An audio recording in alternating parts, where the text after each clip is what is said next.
Hello and welcome to my inaugural episode of Historically Inaccurate Wholesome Heritage Moments with Megs. That's right, this is finally happening. All 5 of you that have requested this, I'm making your dreams come true. This is the podcast where I'm still going to try and pronounce things correctly, but probably won't. And I'm going to try and get the facts right, but I might not always. We're going to delve into extended cuts of some of my most popular TikToks from Megs Reads Good. Because with only 10 minutes and community guidelines, some things get left on the cutting room floor if they ever made it into the video to begin with. So here you'll get to hear all of your favorite stories as extended cuts with extra information and my lukewarm takes. So grab a hot cup of cocoa and make yourself comfortable because I have feelings.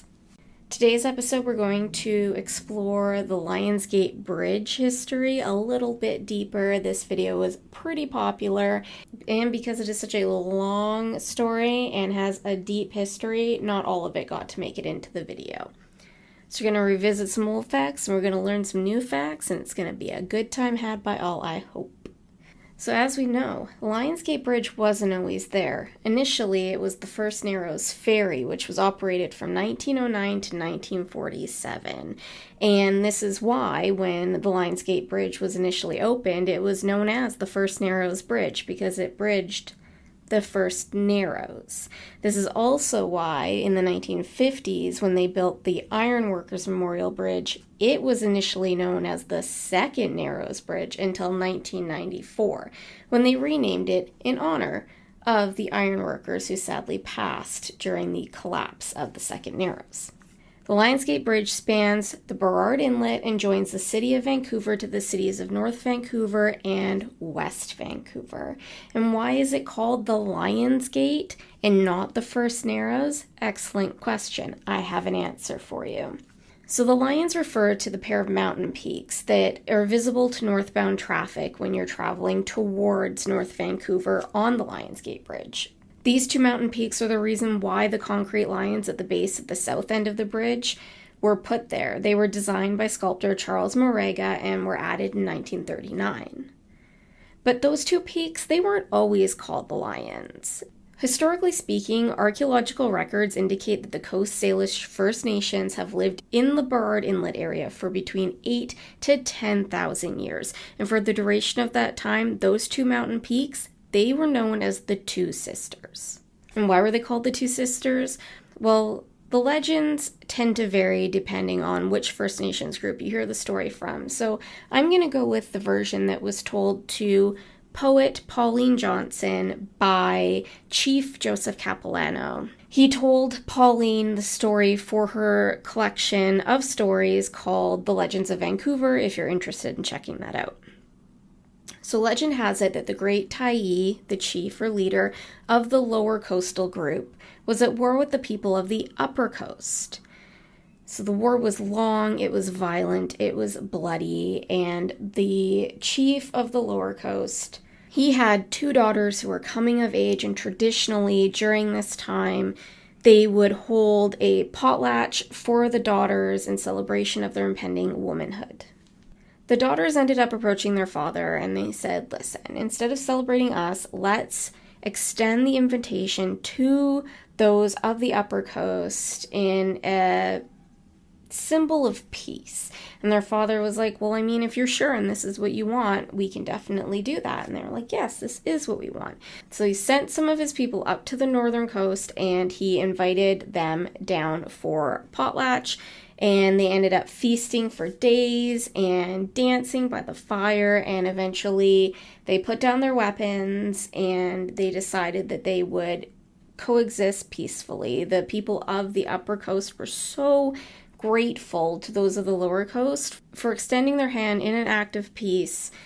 And because the 2 sisters acted in such a selfless manner, the great Segali Tyee, who is a spiritual leader, a celestial being who actually carved out the coastal mountain range, said that he wanted to honor the 2 sisters by making them immortal and placing them on top of the mountain range in the highest place so that they could stand as both a reminder and a protector of the peace treaty that they had fostered.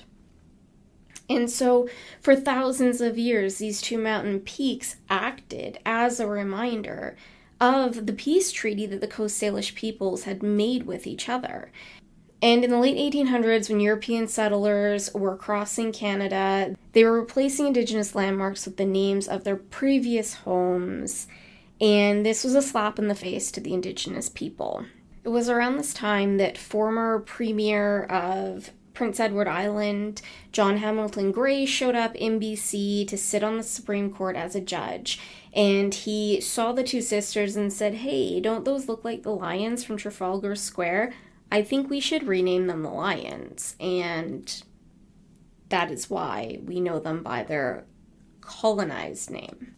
So how did the bridge come to be? Well, an initial vote in 1927 was taken to approve the bridge, but it was turned down as locals were worried about disrupting Stanley Park. In fact, the CPR, the Canadian Pacific Railway, opposed the bridge because they had holdings in Shaughnessy and downtown Vancouver that they didn't want devalued. And they knew that by joining North Vancouver to downtown Vancouver, that it would take people away from the areas that they were occupying that the CPR owned.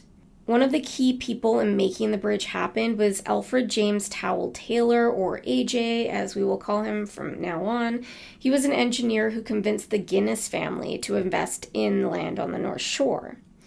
So AJ was an entrepreneur who saw potential in West Vancouver. He knew if they built a bridge, it would increase the desirability of West Vancouver and thus increase his investments over on the North Shore. So AJ went to London, where he met up with the Guinness family, and he convinced them to establish British Pacific Properties with him. AJ's proposition was appealing to the Guinness family, as private foreign investment looked very appealing compared to Britain's high tax regime. So British Pacific Properties ended up buying around 4,700 acres in West Vancouver. And the deal that they were proposing to the municipal government would give the developers the right to toll the bridge and the ability to develop those 4,000 plus acres in West Vancouver. This land ended up being sold to British Pacific Properties in 1931. They ended up buying the land for $18.75 a square foot, which was incredibly cheap because the land was purchased during the Great Depression, when the municipality was on the brink of bankruptcy due to the fact that residents were unable to pay their property taxes. The Guinness family agreed to fund $1 million in local improvements over a 5-year period and to construct the Lionsgate Bridge as part of this land deal. In total, they ended up paying $75,000 for the land. In 1933, they took a second vote to build the bridge, and it passed with 70% in favor.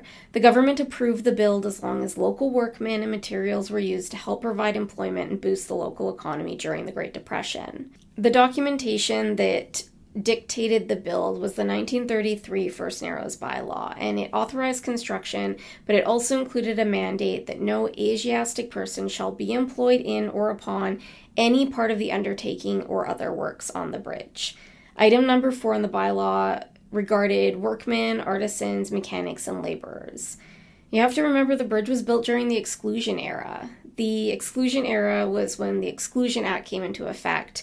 It was basically when the BC government pressured the federal government to enact the Chinese Immigration Act, which was known as the Chinese Exclusion Act. It was enacted on July 1st, 1923, which was known back then as Dominion Day, but we now know it as Canada Day. And it no longer permitted persons of Chinese origin to enter Canada. The Exclusion Act was in place from 1923 to 1947 when it was repealed. During that time, fewer than 100 immigrants from China entered Canada. It was essentially legally sanctioned racism. I know that there have been some questions about what happened to the First Nations who were living at the northern end of the bridge. Well, the bridge is technically built on Capilano Reserve, which is land that is occupied by the Squamish Nation. To build the bridge, they needed almost 10 acres of land on the North Shore, which was part of the reserve and had been claimed by the Squamish Nation. The land was transferred to British Properties under the advisement of the Department of Indian Affairs, and First Nations ironworkers actually did help work on the bridge on the northern end, so it did offer employment to First Nations workers. The bridge was designed by Montreal firm Montserrat and Pratley, and construction began on March 31st, 1937. The bridge opened on November 14th, 1938, and the cost was $5,873,837, which would be around $188 million today, which actually is not that much because the Port Man was like over $1 billion. When it opened, it was the longest suspension bridge in the British Empire and was also the biggest construction project ever undertaken in Canada during the 1930s. Not only that, it has a ship's clearance of 200 feet, which I find utterly and completely terrifying. I know that somebody commented that their friend couldn't drive over the bridge because it has this really arched bridge deck. So when you are driving towards the North Shore, you look like you're driving into nothing. And that is absolutely terrifying. Also, the scene from Final Destination 5 where the bridge crumbles and falls apart probably did not help this fear at all. On May 29, 1939, King George VI and Queen Elizabeth, the Queen Mother, presided over the official opening of the bridge. It was originally told to help cover the financing. It was a 25-cent charge for each car or horse and carriage, and 5 cents for cyclists and pedestrians. As part of the original bylaws, the government did say that the Guinness family was not allowed to sell the bridge to anybody else. If they wanted to sell it, they had to sell it back to the government. And in 1955, they did just that. They sold the bridge to the province for the exact same amount they built it for, $0.8 million. And that was pretty generous of them because the original amount would have doubled by 1955. So AJ did ultimately end up being right. The bridge contributed to the population boom in West Vancouver, and they ended up having to split the lanes and install overhead signals to help with traffic. There were 3 lanes in total, with the third lane being kind of like a passing lane, but obviously that would wreak havoc, and so a rudimentary signal system was installed to help people not, run into each other. In 1963, the tolls were removed, and in 1975, the concrete bridge deck was starting to deteriorate and was replaced section by section with a lighter, wider, and stronger steel deck. In 1986, the Guinness family gifted the lights that adorn the bridge now in honor of Expo 86, and in 2009, the lights were upgraded to more energy-efficient LEDs. And like most things in Vancouver, these lights actually have a nickname. They're called Gracie's Necklace, and that's named after the Member of Parliament who helped make it happen. The gift was actually coordinated by MP Grace McCarthy, and that's why the lights are nicknamed after her. In the mid-90s, options for dealing with the aging bridge were discussed, and twinning the bridge was one of these options. It's actually in 1994 that the Squamish Nation actively partnered with a Montreal engineering firm to create a proposal to twin the Lionsgate Bridge. This was one of 8 public proposals that were presented to the Provincial Transportation Department, and the $225 million project would have ended up being privately funded. They believed that the project would be beneficial for First Nations on the North Shore as it would create jobs and allow them to ensure that the environment would be protected. In order to help fund the cost, the bridge would have been tolled, with the band taking a percentage of the $2 toll, and that was expected to help pay off the bridge in 20 to 25 years. Obviously, the government did not go with that plan as it was the most expensive plan, but imagine if we had had 2 of the Lionsgate bridges. Could they not have been renamed to the Two Sisters? Ultimately, the government decided to replace the entire suspended portion of the bridge, and this is what happened from 2000 to 2001. It was the first time that a suspended structure of a major bridge was replaced while the bridge was still in daily use. They actually lowered pieces down to a barge. It's very impressive. On December 10th, 2004, the bridge was designated a National Historic Site of Canada. And how could it not be when movies like Tron Legacy, Deadpool 2, The Sixth Day, and, as I mentioned, Final Destination 5 have all been filmed there? It's iconic. But we mentioned British properties a little bit. Let's talk about what British Pacific Properties got up to on those 4,000 acres. So as this land was being developed during the exclusion era, the neighborhood had a strict whites-only policy. The property titles barred sales to, and I quote, "no person of African or Asiatic race or African of Asiatic descent, except servants of the occupier of the premises in residence shall reside or be allowed to remain on the premises. This also excluded people of Jewish heritage, which, ironically, the first synagogue in West Vancouver was actually built across from the entrance to British properties. In 1978, Section 222, is it 222? I don't know, whatever, was introduced into BC's Land Title Act, which makes any covenant that discriminates based on sex, race, nationality, ancestry, or place of origin null and void. So even though this was in people's covenants, it didn't actually apply to them anymore. But they were still in the covenants. And in 2020, Vancouver City Councillor Marcus Wong put forth a motion for the cancellation and striking of these covenants because he grew up in British properties and he always knew that if he had grown up there in another time, he wouldn't have been allowed to live there.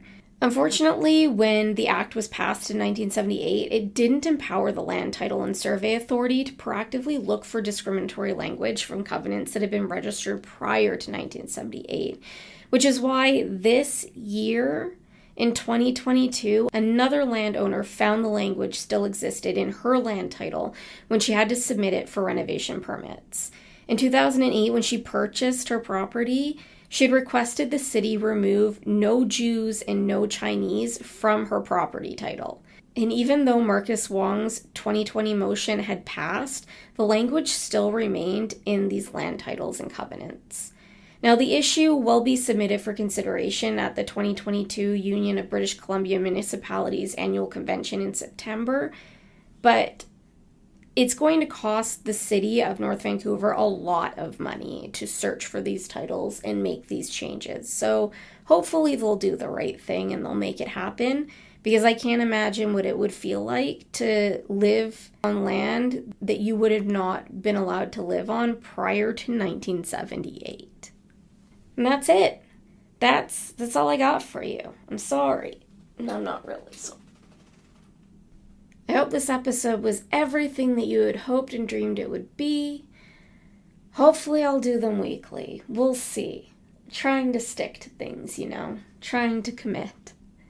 But until next time, thank you for being here. I appreciate you. You are the best. See you later.